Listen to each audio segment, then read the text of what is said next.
Welcome to the Top 10 Gardener with Master Gardener Ken Lain. Gardening can be challenging, but with Ken's tips, tricks, and top 10 advice, you'll reap huge rewards. Now welcome your garden host, Ken Lain. And welcome to this week's edition of The Mountain Gardener, your host, Ken Lain, here every week, talking about the landscapes of northern Arizona. Oh gosh, finally, summer is, 3 weeks away. So it has been the absolute perfect spring for gardening. It's been ideal. My tomatoes are growing like a foot a week. It's wild. I can't keep them in the cages. They're growing so fast. I've got the first tomatoes forming. The flowers are over the top, extending, expanding. A couple things I'm doing right now in my gardens to keep that growth going. And so the potatoes this week, I plant my potatoes in 15-gallon tall buckets. And so I know it's weird. It's not in the ground, but I don't have very good soil. So I've got to go in containers. And so I love growing in black growers buckets because I just put the potatoes in the bottom. As it grows, I just backfill with soil. And at the end of the year, I just dump the dirt out and all the potatoes go whoosh all over the place. It's just so easy, but you've got to keep up. The reason they plant potatoes, not tomatoes, potatoes, on mounds is that as that vine grows up the potato, the more soil you can have touching that long stem, the more potatoes will come off that one vine. And so as that thing is growing, it is hard to keep up. They are growing so fast. And once it gets big and bushy, it's kind of, you lost your opportunity. And so I just topped off at the very top of this, maybe it's 18 inches tall, black grower's bucket with potting soil. I'll just use potting soil. The regular old soil I grow flowers and tomato starts in, I put my potato seedlings in, and as it grows, I just backfill. And it will be, I'll have, 20 pounds, 30 pounds of potatoes. I mean, a lot. Like, oh my gosh, what do I do with all those? The same thing is going on with my tomatoes. So the tomato plants went in. I've got 3 of them. That's more than enough. I'm not going to can. I just want fresh, delicious slicing, eat them while I'm in the garden, just right there, melt in your mouth tomatoes. So I've got 4. I can't remember. So I've got a row of them, and they've gone from little tiny guys. I planted them real deep in the ground. Maybe they were 6 inches out of the ground 2 weeks ago. Now they are at least a foot and a half. They're knee high and growing fast. They're growing so fast. They're trying to grow underneath the rings of my tomato cages. You got to really keep up on this stuff because they can become so rigid, so fast, grow so quickly that you almost have to break the tops off to get them back underneath, to get them back under control. And so just a little bit of work each time. Here's the insider tip for you. Keep up with that. I've got my cages on already. I've got the cages staked because these are big. These are indeterminate tomatoes. That is, they're going to get as big as you and I. They're going to get tall, and they're going to produce pounds and pounds and pounds of tomatoes. It's going to be so exciting. Had my first 2 form, and my Brandywines and Celebrities and Champions, they're starting to set fruit. If yours are up to about a foot tall, maybe knee high and no more, the way you can get them to start to set fruit for you, you spritz the foliage with blossom set. And that's how I got mine to start fruiting. You just go out there. Okay, they're tall enough. You should be mature enough to start setting fruit. What's going on, guys or gals, whoever tomato is? And so I go out there, and it's a liquid. It's in a trigger sprayer. I go and I just spritz the foliage. And what blossom set does, it's not liquid pollen in a bottle. What it does is you spray the foliage, and it causes that plant to slow down and take a breath. And so it's got to remember what it is. It's a tomato plant, and I should stop just putting green foliage on. I should probably set a fruit now. And so it slows it down, lets it take a breath. And so it forces those flowers to start setting fruit. You really, really do want some fruit to start setting before we reach summer. You need some fruit to start, because once we get in that mid 90s, tomatoes, they don't like that. They want it to be in this 80s. They want it to be like right now, this late May, early June. This is the time for them. They're in heaven. And so I'm desperately trying, not desperately, I know I need to start getting them to set fruit. And so I'm spritzing my flowers once a week with Blossom Set until I start to see the first fruits form. And I'm starting to see that. So it's one of my tomatoes, I predict all of them next week will start to have little tiny fruits on. I've got different sizes. I like the medium size, celebrities, early girls, champions. I like that size. I also need one slicer. So I just love Brandywine, just something. It's an old fashioned heirloom tomato, forms tomatoes as big as your hand. They're just beautiful, juicy, melt in your mouth. My mouth's just watering thinking about them. So I've got one of those. I'll spritz once a week with Blossom Set. And this is one you don't want to go down to the box store and get the little tiny 8-ounce for $9.99. No, you want the big bottle, pay $3 more and get the big quart size because you're spritzing the entire foliage area.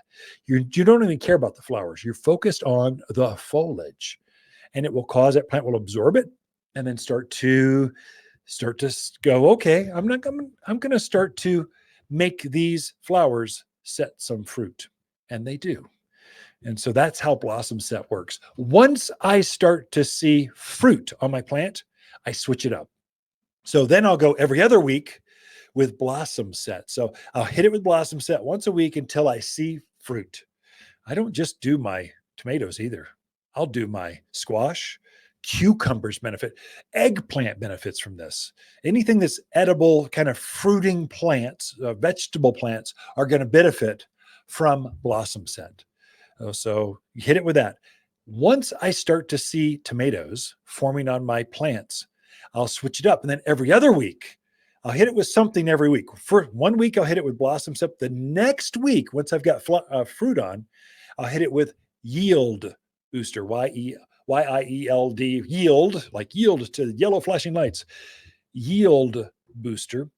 It's the same thing. It's a liquid. You're focused on the foliage, but we are notorious here for calcium blossom end rot. So so where the fruit formed and the flower touched it, that part of the fruit rots and falls off. It's still it's a terrible looking thing. It's gross. So, and it happens with those first fruits a lot. It happens on squash. It'll start to form, turn yellow, fall off. These are all indications of calcium deficiencies. That's what causes blossom end rot. And so I'll tend to hit it 1 week with Blossom Set. Sorry about that. The next week with Yield Booster. And I just flip it back and forth throughout the growing season. And I have amazing production, and it's blemish free. So calcium prevents that blossom end rot. It also increases the size, the taste. So calcium is what brings out the flavors of vegetables. And so Yield Booster is a liquid form available to the plant right now through the foliage. So I go out usually in the morning. I'm admiring my garden-esque green thumbs. Oh, this feels pretty good. I'm going to have vegetables pretty quick. Spritz, spritz, spritz. And I just make them happy in the morning.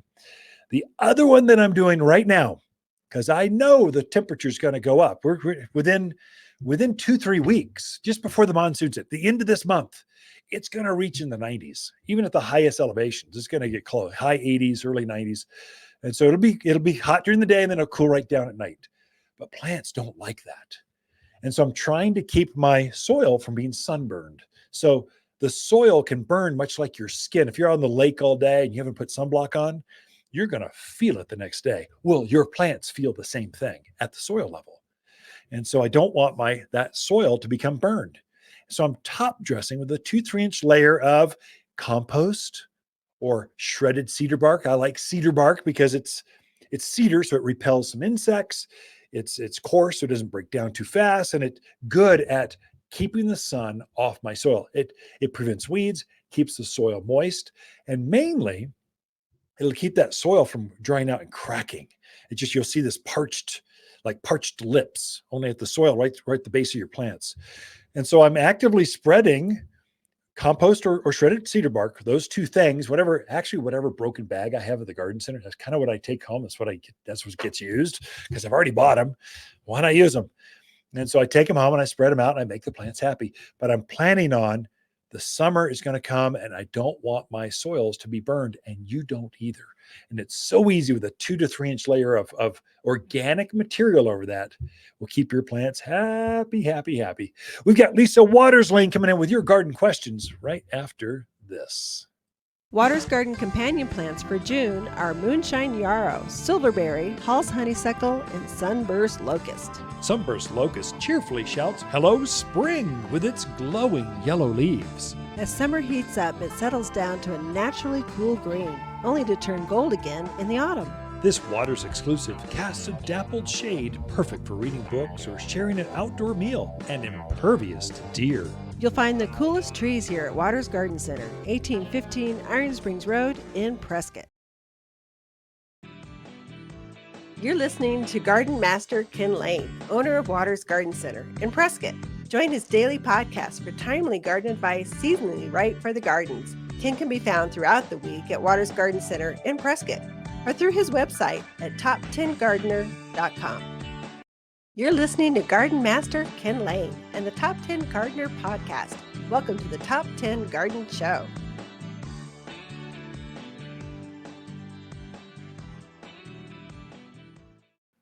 And back in the studio, each week, Lisa comes with garden questions. Just what are your neighbors talking about? We try to wrap that up and present it, and so we can see, so the rest of the neighbors in that neighborhood can hear what's going on. And when grasshoppers hit, it's like they hit everywhere. When there's a blight, when something's in bloom, when butterflies, when birds are migrating, they're just not over your yard, they're everywhere. And so there's some value in sharing that. Welcome to the studio, Lisa. Thank you. Your gardens are beautiful. Yes, they are. They're looking really good. Your garden center is even more beautiful. It is really pretty. So many of those summer blooming shrubs, the butterfly, the rose of Sharon. We got some new roses in from Monrovia that are perfume roses. Oh my gosh, you got to come in just to smell them. Even if you're not into roses. Yeah. Everyone is into roses. Not everyone wants to grow roses, but everyone loves the fragrance of roses, lilacs, the intensity of crepe myrtles, the beauty, that solar yellow potentia, the way the butterflies and hummingbirds go after Salvia gregii. It's a botanical garden out there. It truly looks is. Beautiful. I love to walk through because you're walking through and you're like, oh, what's that smell? What is that smell? And you start trying to hunt it down, or what's that color out there that's so bright? So definitely a fun place to grab your iced tea or your coffee and just walk through. Don't have to buy a thing. Just come in, bring your dog, and just enjoy the therapeutic effects of Waters Garden Center, a garden center, plants. So this is about garden questions, though. Yeah, we should go get into details. We should. So Dan has a question about his alligator junipers, and this is actually a question we've gotten in quite a bit. So I think it's happening overall through the Prescott area or Quad City area. He has some large native old alligator junipers that seem to be losing their inside foliage, kind of turning brown, dropping. He definitely doesn't want to lose the trees. So he wants to know, should he be concerned? What should he do? What do you think? So Dan, I'm not concerned. So I mean, this is the season where you get some leaf litter off of junipers. If it's a lot, okay, we'll look at that. You might want to take a picture to bring it into the garden center just to make sure, because it's on your radar. It's concerning. So your garden DNA is going, something's off. So, but I'm not concerned in that you didn't say the top was dead. I got dead branches. I've got sap oozing from the trunk. Those are all really bad. You don't want that. So there's two kinds of junipers in this central highlands, this elevation. They kind of roam through Payson, that area, come up through the Verde, through Prescott Valley, and then over towards Ashford, and up towards Seligman. Lots and lots of shaggy bark juniper and alligator juniper. So they're both the same. They're related. Alligator junipers, the bark looks like alligator skin. So it has this ragged, very texture, very artistic type of bark. Big blue foliage. And then shaggy bark has this peeling kind of shaggy bark. The foliage looks exactly the same. The bark looks a little different. Both of them are shedding some foliage. I think there's a couple things that may be going on. One, they've been used to 20 years of drought, and all of a sudden we're out of drought, and they have been buried in water since October through the middle of May. So really they've had nonstop moisture. And so you've got some root damage. That's what I think is going on. And so the plant is trying to compensate, balance out its foliage. What to do? I would say fertilize. I know it seems weird to fertilize native plants, but a wild plant that you're caring for reacts very quickly, can recover very quickly. So I would fertilize it with the 744 all-purpose plant food. Dan, listen to me. It's important. I would also give it at the same time two products, the all-purpose food and humic, H-U-M-I-C, humic. It's humic acid. What humic acid does, it helps, well, it feeds the roots. So the roots want to root out deeper. It attracts more worms. It increases the mycorrhizal colonies underneath that tree. So the plant is healthier, better, stronger. So those are two things, just kind of no-brainers. I think what also could be going on is as conifers grow, that is evergreens that have needles, those are conifers, and they grow typically one time in the spring. So they're putting on a ring of new wood right now. They're elongating new tips, new growth right now. As they do that, as that new growth elongates on the outside edges of the foliage, it shades the inside of the tree. And so those needles that are more shaded drop. Mm-hmm. Also, as the wood elongates, the bark gets thicker, it pushes some needles off. And so to hear that needles are dropping on the inside of the tree does not concern me one bit. I think it's okay. But again, I don't want you to lose it. So bring a photo in. Let's take a close look to make sure. Mm-hmm. But just over an email or a comment, that's my first reaction. Mm-hmm. Pamper it a little bit. It'll make a big difference. And then I think if you fertilize it, it would look like a brand new plant within 3-4 weeks. It'll look fantastic. So not to worry, Dan. So a lot of people thinking, oh, it's dry, it needs water. Oh, have been don't do that. Giving extra water. Don't do that. I just want to make sure people understand. Don't give it extra water right now. They've had sufficient moisture. You might as well give your puppy dog arsenic. That's about the same effect. Don't do that. So don't. They're native. Well, you can kill natives. So you kind of want to watch that one. So you do. Be careful. Yeah, be careful. If you're going to water, you can do that just once a month. That's all a native plant needs. They don't want to be in your drip systems. One time a month is enough. And the ground has still got some moisture in it. I don't think they're going to need that. I think it's root damage. And then I think it's healthy. It's growing new foliage. It's shedding some of that old inside growth. Okay. Our next question is from Janie in Chino. She has a hillside on the back of her house that is very hot, full sun all day. And wind. It's Chino Valley. So a neighbor recommended that she use Mexican evening primrose. Yeah. She wanted to know your thoughts on that. And then if you had any other suggestions. Oh, Janie, this is great. I love it when women kind of call in and go, I want your opinion. I love that. So primrose is going to do exceptionally well in Chino Valley. Actually, anywhere in the central highlands area, it's going to shine. So primrose is it's a low growing, about ankle high plant, ground cover, spreads out, and it has these beautiful pink flowers, kind of summer through autumn, and it's just covered with pink flowers nonstop. It can be rather aggressive, and so it tends to, you don't plant this where you in the middle of a garden, it will choke out everything. You put it towards the outer edge where the water barely hits it. Treat it with disrespect and you can maybe keep it under control. So it's perfect for a hillside in Chino Valley. I think it'd be great. And it would spread and it would reseed. Are there other choices? Many, many, many, many choices. We got 100 of them here. Look at sedums. Yeah. Sedums and rock gardens kind of go together. These are low growing. They're kind of like cactus without the needles, the thorns. And so they just spread and creep in between the rocks. They hold the hillside down. They spread very easily. They love our sun. They're perennial. At least the ones we have are perennial. So they're going to come back year after year. What else is out there? Give me some help, will you? Anything, junipers, cotoneasters. Oh, sure. Oh, vines, yeah. Grasses. grasses. Absolutely. It kind of depends on what you want that hillside to look like, and we can help you figure that out. So, Jeannie, you need to come into the garden center, and we'll give you the grand tour. So that's the secret.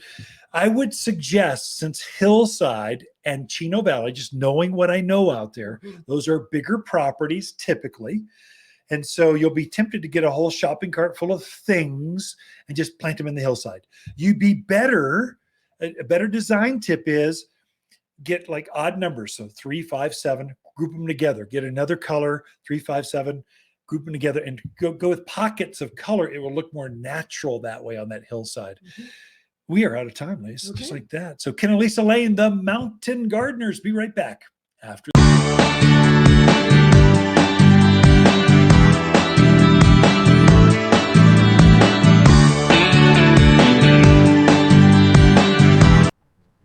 Hi, my name is Jim Roop with Monrovia Nursery, and I'm here at Waters Garden Center, and we're here to talk to you about National Pollinator Month, which is June. And what we're doing is we're having a free plant giveaway. It'd be a pollinator plant. And so we've got this beautiful display of all kinds of great pollinator plants for the Prescott area. And you just come in, you scan the QR code on any of the signs, and it would take you to a link where you can easily sign up for a free plant giveaway. Or you can go on to the Waters website and also sign up through a link on there. But Waters right now is loaded with fantastic pollinator plants. And I'm just gonna go over a couple favorites, but if you come in here, there's going to be 20, 25 different great pollinator plants. Now keep in mind, a pollinator is not just a bee. It can be a hummingbird, it can be a wasp, it can be any type of insect. Little native bees that you may not even recognize as bees come to a lot of these flowers, and they're very beneficial to helping pollinate your garden. One of my favorites is the butterfly bush. This one here attracts a lot of butterflies as well as bees. I've seen hummingbirds come to them as well. Blooms off and on all summer long. This is one of my favorites. Another favorite is penstemon. In fact, when I was just up here before we started filming, I saw a bee go into one of the flowers on this. So it's another great full sun, heat tolerant perennial for the Prescott market. So those are just a few of the samples, but there are many, many plants here that you can find for your garden to help you make your own pollinator garden. You're listening to Ken Lain, aka the Top 10 Gardener. Ken can be found throughout the week in Prescott at Waters Family Garden Center. Listen daily as he answers the top 10 questions of the week, streaming on Apple, Google, Spotify, or wherever you download your podcasts. You've tuned in to the Top 10 Garden Show with garden expert Ken Lain. Join the conversation daily as he answers timely garden questions. Email Ken a question directly from your phone to his desktop through the web at watersgardencenter.com. That's Waters with 2 T's, gardencenter.com. Or visit face-to-face throughout the week where he can be found at Waters Garden Center in Prescott. Now welcome your host, Ken Lain. So whenever your plants have new growth or are in bloom or have fruit, it becomes critical to nail that irrigation right on the money. There's no room for error. And so you need to be not too wet and not too dry, but just right. And so there's an art to it. So your trees and shrubs right now, your spruce trees, pines, conifers, your needled trees and shrubs have elongated. They've got that new growth. When the new growth, let's say on a Colorado spruce, it's got that beautiful new tender growth.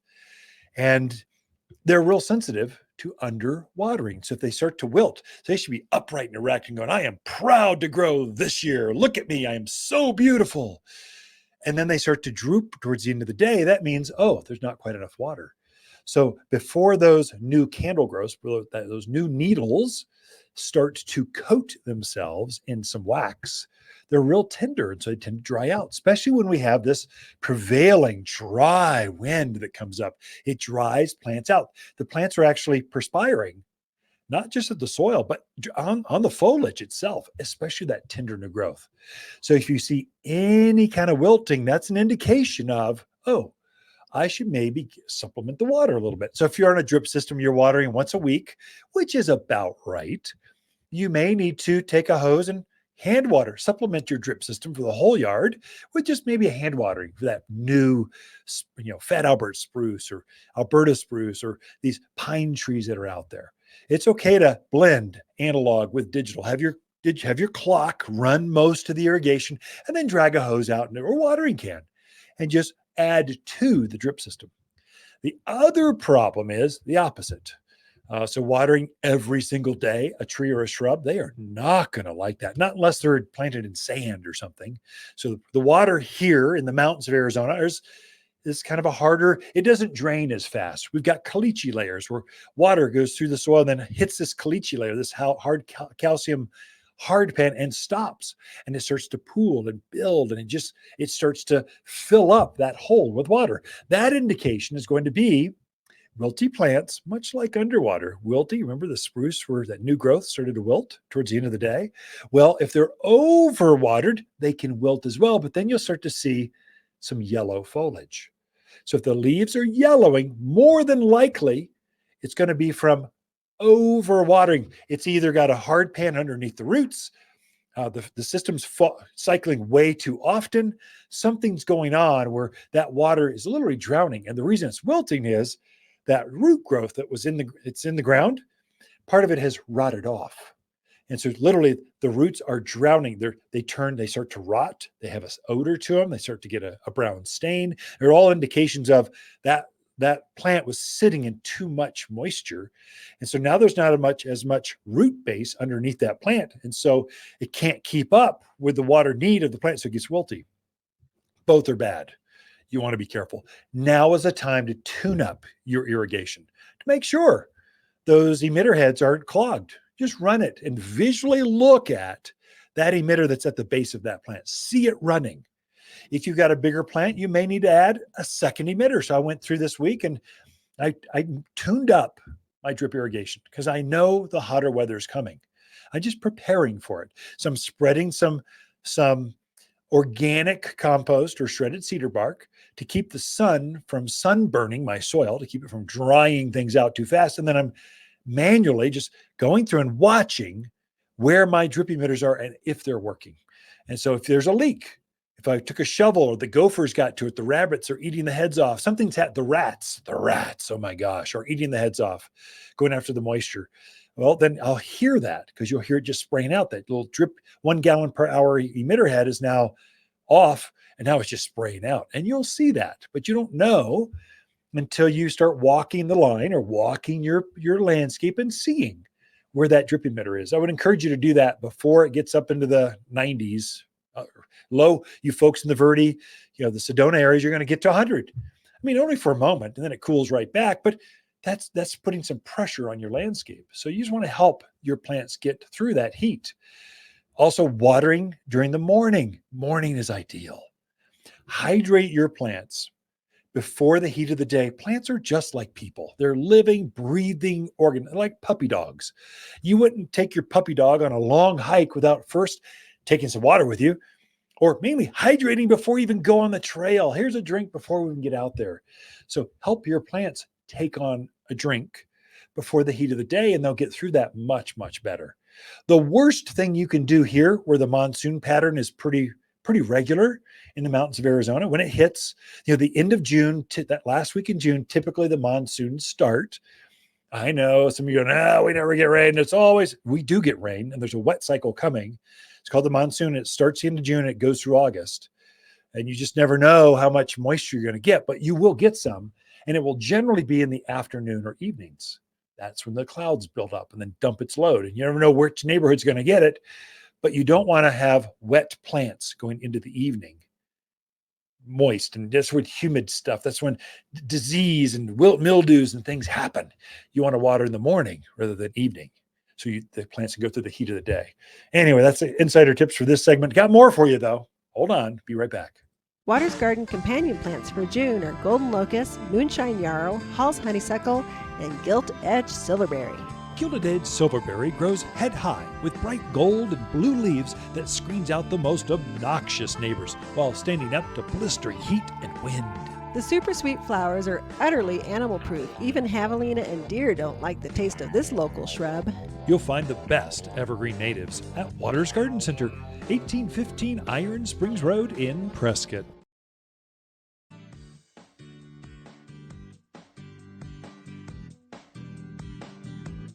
The Top 10 Gardener, your source for timely garden advice, seasonally correct for the garden, guaranteed to make a difference in your yard this season. You've tuned in to the Top 10 Gardener with garden expert Ken Lain. Join him daily as he answers timely garden questions that are sure to make a difference in your gardens. Now welcome your host, Ken Lain.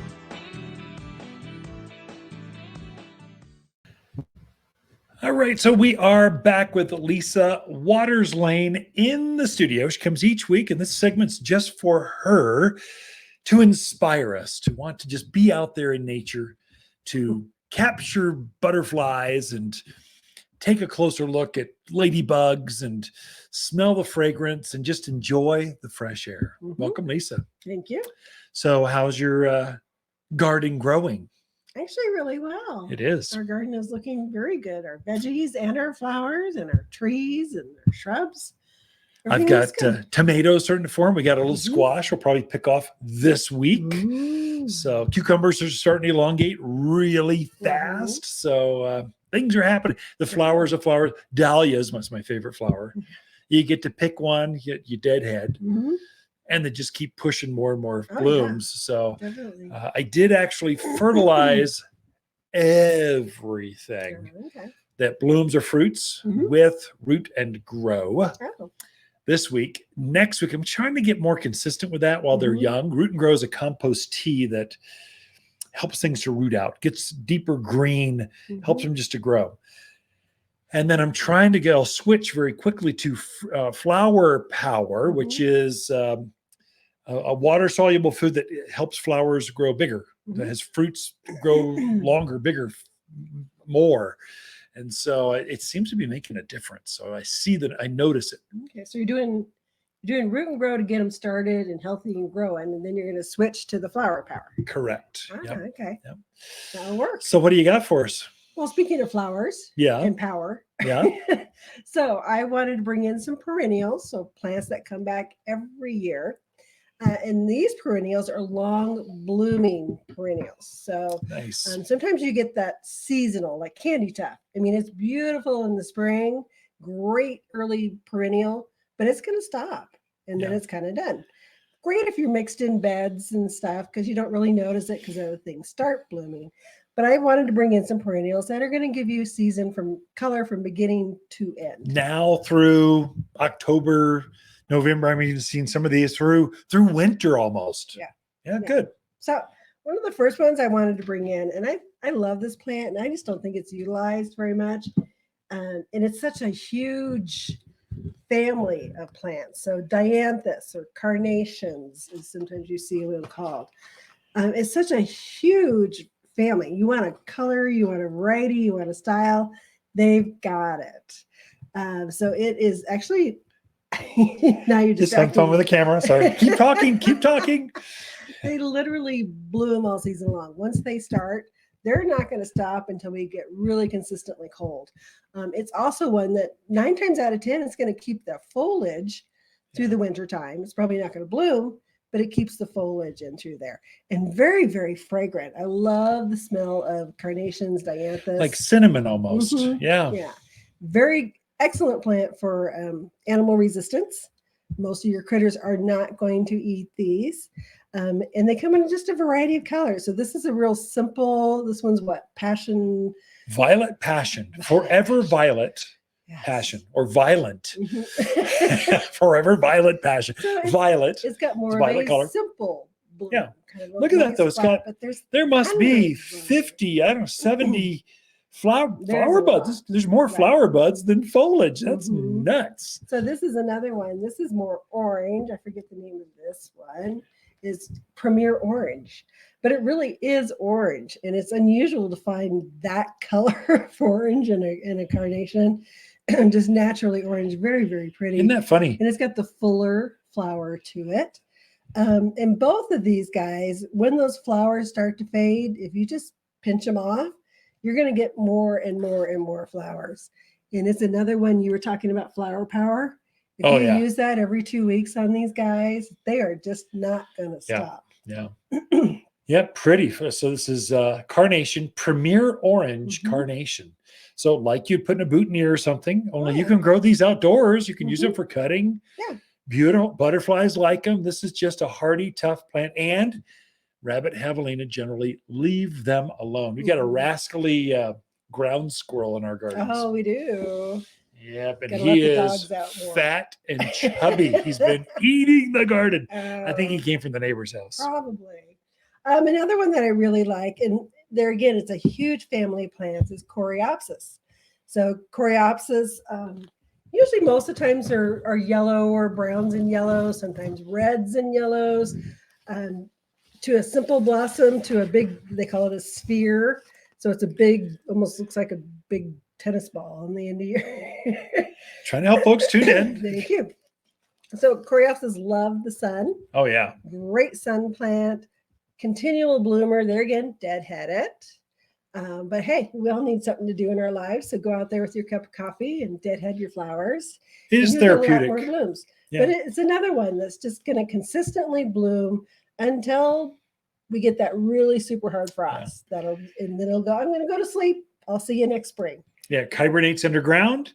You just take a lawnmower weed whacker right over top of it, like in March, and it just comes back fresh every single spring, bigger and better. And this one can reseed sometimes, which is quite nice. Definitely. So for something taller that really attracts the hummingbirds and the butterflies, this is Agastache. This one's blue boa. It's kind of got a flower, just starting. So it's a summer lover. There's the flowers. You can see that. So it's just starting to happen. Agastache. So it has like a fuzzy blue blossom to it, but the hummingbirds just love it. And the butterflies are very attracted to it as well. Another one, give it a nice hot spot. Smell that. I know. Amazing. You're going to make me start coughing. Yeah. Don't do that. But there you go. Loves the heat. Give it a nice hot spot to grow into. It's going to come back every year bigger and better. And then once these guys start blooming, once we get that warmth that they like, they just keep going and going. I help customers with Agastache because I think we sell too many or plant too many Russian sage. And it gets weedy and they seed everywhere. It's a big aggressive shrub. Agastache has a similar height, a little bit smaller, very similar flower, takes the same heat. And it's not aggressive. It's longer lived, less weedy, less trashy. I think Agastache is a better plant in most mountain gardens. Right. And they're, again, also very animal resistant. Oh, yeah. I don't know if I mentioned that. But it also comes in pinks and corals and yellows and oranges. So a wide variety of colors for you to put out there. We're doing good on time. So this is Gaillardia. This one is, which variety is this? That? Is Arizona Red. Arizona Red. And it is. It's a beautiful Looks like an Arizona sunset. Color. I like it, the tones on it, because it has that orangey red and then yellow at the tips. It is like a sunset in Arizona, right? Like Route 66 right there. That's what it looks like. And look at the buds on that. I mean, there are Loaded. a ton of buds. So it's another good continual bloomer, just consistent. This one is a great bird attractor. That is, if you let it go to seed as it goes into winter, it'll actually be a food source for birds as they get through winter. Comes back every year. And I find that super tough as far as animals like javelina don't love this. It's got a fuzzy texture to the foliage that they just don't like. They do not care for that. So another one of my favorites. So this one is Gara. This one is the other name for it is whirling butterflies. Yeah, whirling because butterflies. The little flowers on it just look like they're little butterflies going through the yard. It's very. I love it when the wind kind of is blowing and the plant starts moving, and it just is a very pretty plant out there. Kind of has a simple lacy look to it, but it just. Each stem comes out and it just produces flowers all the way up the stem. And it also comes in a dark pink and a light pink as well, kind of different heights. This would be a great companion for Russian sage, agastache, primrose. It loves that right out there in the heat. I mean, just like crazy wind, crazy sun. I'm on a ridgeline. I have nothing but rock piles. Gara is going to like that. This is where it grows. We have one out by our mailbox that I don't even think it's on a drip at this point in its life, but it is huge and it is beautiful. So a great one to put in. We're out of time, babe. I know you got more, so they'll just have to tune in later for to listen to more of your flowers. Or come in. Come in. Better yet, Ken and Lisa Lain, the Mountain Gardeners. Be right back after this. Water's Garden companion plants for June are golden locust, silverberry, Hall's honeysuckle, and moonshine yarrow.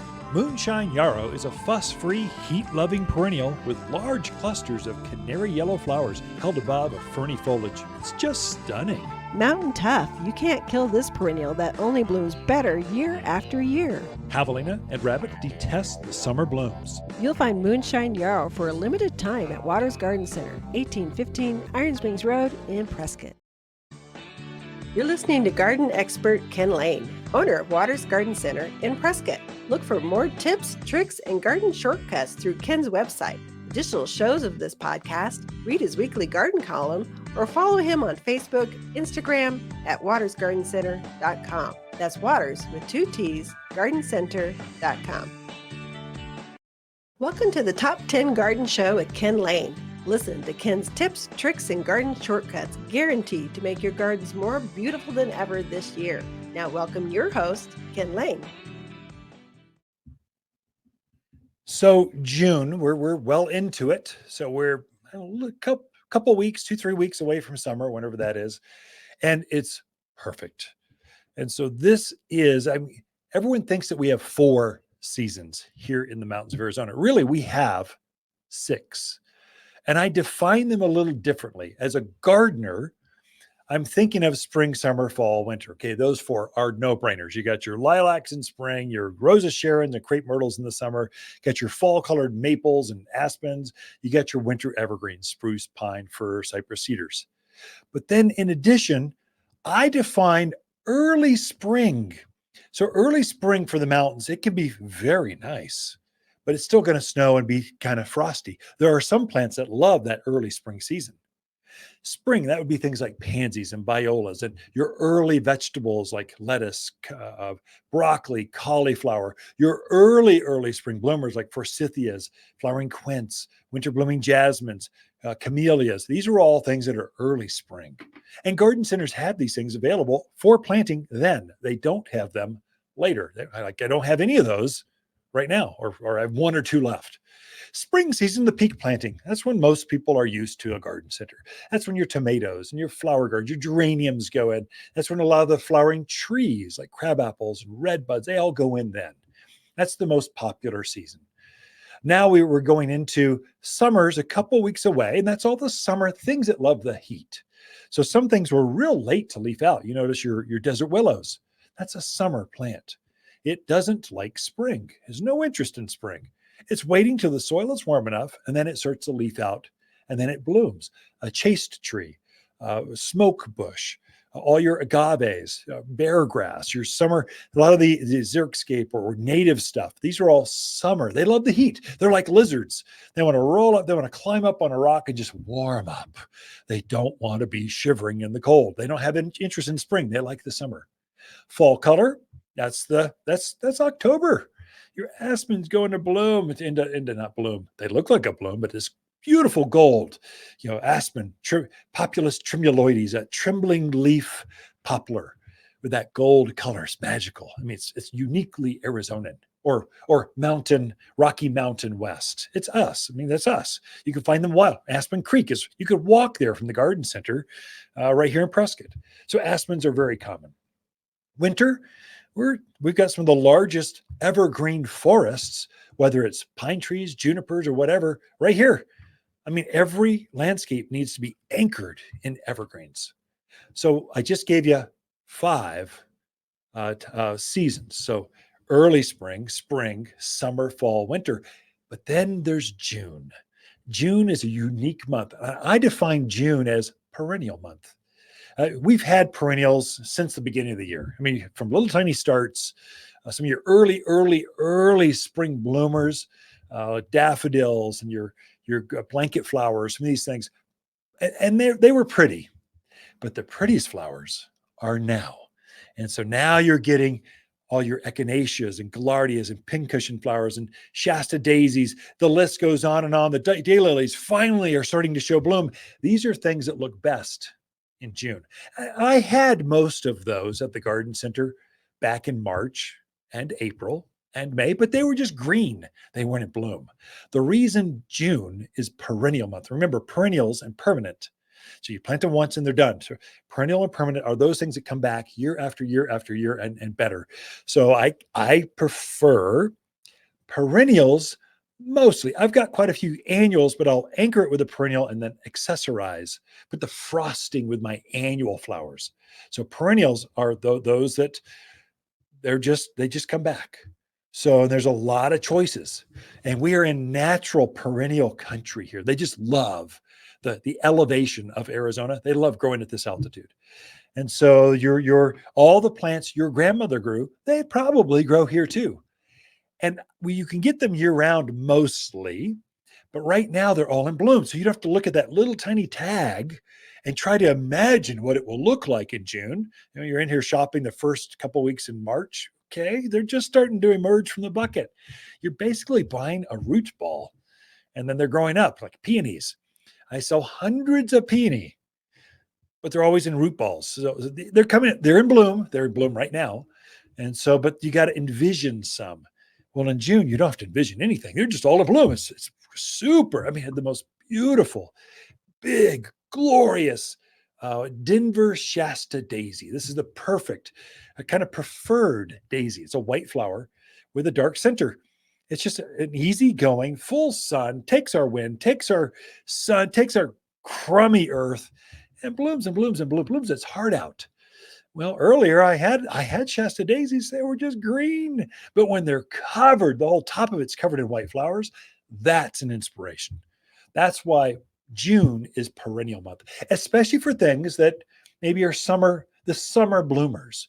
So I just had a new blue Shasta, not blue Shasta. What was that? Gregory, sorry, Salvia gregii, autumn sage. There you go. Latin go through my head. I got to convert for you over the airwaves to English. So autumn sage. The most famous is red. And then the new one came out called lipstick. It's a white flower with red. Looked like fairies took lipstick and painted on every single flower. It's a little bush about 3 feet knee high, kind of knee wide, nice ball shaped. Hummingbirds love it. But there's a new blue one that came out. There's actually 2 new purple ones that came out. This is a great plant. Loves the sun, loves the wind, takes our soil. The animals, javelina, aren't going to bother them. Deer are they're going to bypass them. It's a great little plant for here. And there's some new colors coming out. Well, now's when you see the new colors. Earlier, we just had red and there weren't really very many flowers on it, but now they're all covered and you can see what it looks like. So on and on. So your cannas. Cannas are, you California folks, you love your tall, big, lush, tropical looking perennials. Cannas are it. They do surprisingly well here, except for the wind. So you need to maybe stake them, or you put it in an area where they've got a corner where they're protected from the wind, or you just put a bamboo stake on them. They'll be fine. Yeah, but they take our crummy soil. They don't mind heavy, thick, gooey, gross soil. Cannas love that. That's why they make pond plants every once in a while. You can put them in that shallow area, the bog area. If you're into ponds, you know what that area is, that 1 foot and lower wet part of the pond. You can put those in there and they thrive. They just do great. It's also when you see a lot of the big, bold herbs. So your bigger rosemaries, your bigger lavenders, the big showy specimens show up now. And so you get more choices when it comes to perennial flowers in the month of June. And that'll happen. That'll go through, we've got a rotation through July, basically. And then we start to try to have less choices of daylilies because I don't want to carry it out through winter. So I've got this whole new, it's starting late summer and autumn. the new seed catalogs and plug catalogs come out, and we're going, oh, we could grow this, we could grow that, we could grow that. Let's try some of these. And so we start planning for spring of the following season. And so we want to be out of these, plan for these, plug them, and then have them come online the following spring. There's a cycle. There's ebb and flow that you have with perennial flowers. Perennials are also, here's something to watch. Did you know perennials are more expensive? There you go. You just learned it. But do you know why? Perennials need to be 2 years old before they're old enough to actually bloom. So if you see it, so perennials, annuals, those plants that bloom out this year and then they die in the winter, that's typically a 6-week crop. That's why the box stores mainly only sell annuals, because it's a fast turn. They just grow them and blow them and get them out of here. And they're cheaper because they just grow. So they go in the greenhouse so fast. Perennials, you got to commit. I've got some 5-year-old perennials. They've been at the farm for 5 years, maintaining them, caring for them, deadheading them, trimming them back. And finally they made it to the garden center. So they're going to be more expensive because you've got more time, and they're typically bigger because the root balls have to be a certain size and a certain maturity before they're old enough to bloom. And yes, I could sell cheaper ones here at Waters Garden Center, but that's not why people shop here. People shop here at our place for inspiration. They want to pay a little bit more for a lot more plant. So we're trying to deliver that. But that's the reason perennials, they're at the farm for a minimum 2 years, if not more. And so you got more time involved. Well, we got more for you, but don't go anywhere. Be right back. Go native with Waters' locally grown selection of overachievers. Waters' hand-selected native plants and cactus are famous for continual blooms, natural beauty, and low care. You can do this. A stunning backyard with less water and even less work. And Waters can help. Go native with Waters' selection of overachieving native plants from Waters Garden Center, 1815 Iron Springs Road in Prescott. Shop Waters' native plants in store or online at watersgardencenter.com.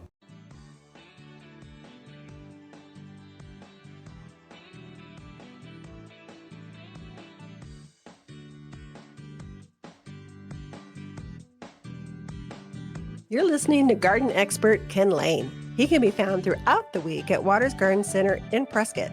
Thanks for tuning in to the Top 10 Garden Show. You've tuned in to the Top 10 Gardener with garden expert Ken Lain. Join him daily as he answers timely garden questions that are sure to make a difference in your gardens. Now welcome your host, Ken Lain. So there are some flowers. We're still stocking flowers. We just had 3 trucks show up with nothing but flowers. It might be flowering shrubs. I just call those big perennials. Could be actually perennial flowers. Those are Shasta daisies and echinaceas and gaillardias and all those others. Daylilies, lots of sedums showed up, or lots of salvias, lots of summer heat-loving sun plants and summer heat-loving shade plants. All the above. Some new foxglove or digitalis. Beautiful, tall, 3-foot, glorious specimens in full bloom. The hummingbirds were following us in the carts as we go down to the lower greenhouse and display them. So it's just fun to see the new stuff. I tell you, it is so much fun coming to work every day. It's like Christmas for gardeners. Every day a truck shows up. You're going, whoa, that's pretty cool. And then I'm teaching my teams. So I've got quite a few new staff members here. Brilliant folks. I mean, just bright as can be. They're coming in, they want to learn plants. And I'm going, you're going to learn plants because you're working at a garden center. That's a no-brainer. I encourage you to walk through, come in early. I'll pay you to come in early and just read the signs, learn about, try it. They get a huge employee discount. We want you to go plant them and try them. We don't want to make money off of our employees. We want you to go experience it and go and so you can share your knowledge with team members. But in addition, I want them to learn business, because we're a business first and foremost. You can't just sell plants. That's my passion. But you got to be able to read spreadsheets and do budgets and know how many customers you're going to have and what to see, what's coming in, all those flows, inventories. I want them to learn that too, if that's what they want. So I don't force it to them, but if you want to learn that, I want you to be able to be a smart business person. And then retail is all about artistry. So about merchandising. So it's about showing the plants off so that they companion plants. These go together and look how they contrast. So I meet every morning. I come in an hour early with certain different departments, and I show them the artistry of it. At heart, I'm actually a poet. I love words. I'm actually an artist at heart. Yes, I like spreadsheets. Yes, I'm a business guy. But really, the reason I love coming to work is I'm an artist. I love the colors and textures and the hummingbirds and the smell, the fragrance, all the senses. And then I get to describe them in words over the airwaves and over my garden columns and describe them out. It's truly a feeling that hits your soul.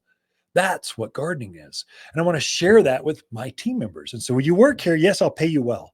I'll treat you with respect. But then we're going to help you be better. You should leave here better as a person, a human being, than when you started. That's my goal always. And I want Waters Garden Center to be the best place you've ever worked. You might be a college kid. This is just getting you through. You're going to work big. You're going to launch rockets to Mars or whatever. But I want this to be a memory. You go, yeah, I worked at a garden center going through college. And what was the name of that? Yeah, Waters. And my boss's name was Ken. That was a great job. I want it to be that. And that's the way employers should be. That's why I think a good employer should be that to their staff members. And so that's my goal. So I've just been treating them. So my artists love it. So some of them are true painters and sculptors, and they work here because they love the flowers, the colors, the textures. They love the outdoors, the same stuff that I love. And so they come, but I want you to be able to put that together. And if you can do that, you can share with customers. Let me show you these two things and why they go together in your yard. And so it's a fun thing. I don't know how I got off on that tangent, but just the passion. It's kind of something that hit me this week that went, I love coming to work every day, and here's the reason why. And now I just shared it with all of you all. Well, throughout the week, Lisa and I camp out here at Waters Garden Center, and we do love talking to fans of the show. Waters Garden companion plants for June are sunburst locust, moonshine yarrow, silverberry, and Hall's honeysuckle. Ideal at growing up fences, walls, or as a ground cover. Wind, drought, deer, javelina are no problem. Hall's honeysuckle is an outstanding mountain vine with fragrant yellow flowers that loves blooming in the summer heat. An excellent solution for a fast-growing screen, even in the poorest of soil. You'll only find the hardiest vines at Waters Garden Center, 1815 Iron Springs Road in Prescott. If you want a more fruitful garden, increased success in landscape that just feels better, then tune in daily to the Top 10 Garden Podcast. Years of tips, tricks, and garden shortcuts are guaranteed to make your gardens nicer than ever. Listen to this podcast or read Ken's weekly garden column by visiting watersgardencenter.com. That's Waters with 2 T's, gardencenter.com. Thanks for tuning in.